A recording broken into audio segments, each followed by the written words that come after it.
అసలు ఇస్రో ఎలా మొదలైంది, అది అంచెలంచెలుగా ఎదిగి ఈరోజు అంతరిక్ష రంగాన్ని ఎలా ఏలుతుందో ఆ కథను మొత్తం మీ ముందు కళ్ళకు కట్టినట్టుగా చెప్పడానికి నేను అర్చిత మీ ముందుకు వచ్చాను.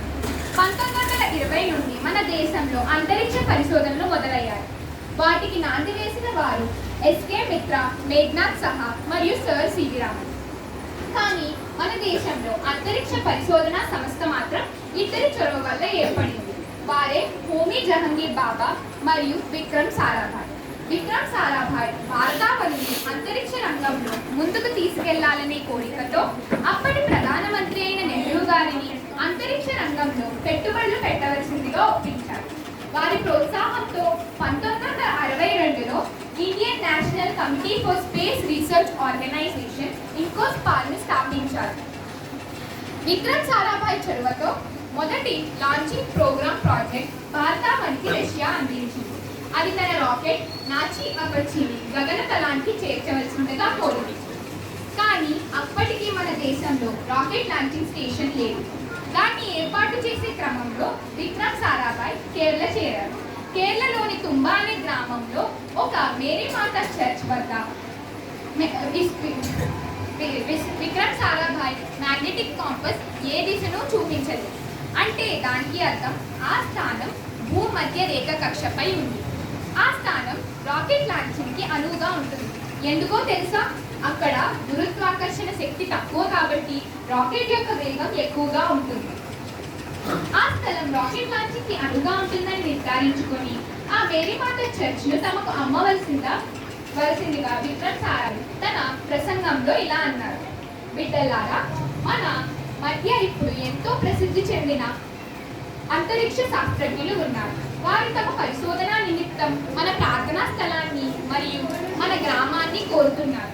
మన దైనందిన జీవితంలో సైన్స్ మరియు ఆధ్యాత్మికత రెండూ ముఖ్యమైనవి.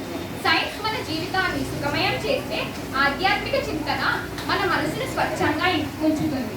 కనుక ఈ విధంగా నేను మన అతిథులు ఒకే మార్గంలో ప్రయాణిస్తున్నాం. మనం వారికి సహాయం చేద్దామా అని అడగగా ఆ ఊరి ప్రజలు అంగీకరించారు. 100 రోజుల్లో ఆ గ్రామం తుంబా ఈక్వటోరియల్ రాకెట్ లాంచింగ్ స్టేషన్ గా రూపుదిద్దుకున్నది. రష్యా యొక్క రాకెట్ లాంచ్ చేసే రోజు రానే వచ్చింది. ఆ రోజు జరిగిన వింతను చూసి ప్రపంచం నోరెళ్లబెట్టింది.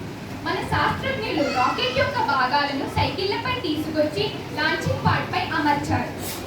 సాయంత్రం సూర్యుడు అస్తమిస్తున్న సమయానికి మన వైజ్ఞానికులు మన దేశ భవిష్యత్తును ఉదయింపజేశారు. సరిగ్గా సాయంత్రం 6:25 21 నవంబర్ 1963న మన మొదటి రాకెట్ గగనతలాన్ని చీల్చుకుంటూ తన కక్షలోకి చేర్చబడింది.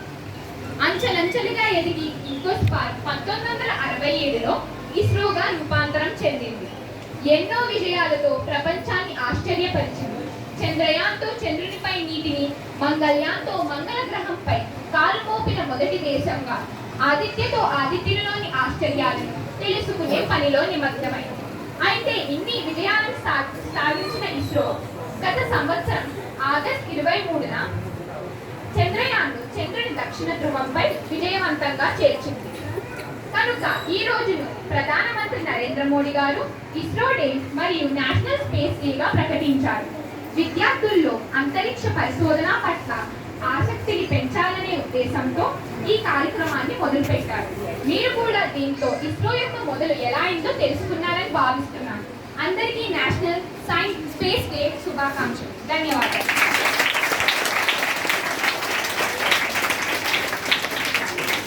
Well done, Achita. Well delivery.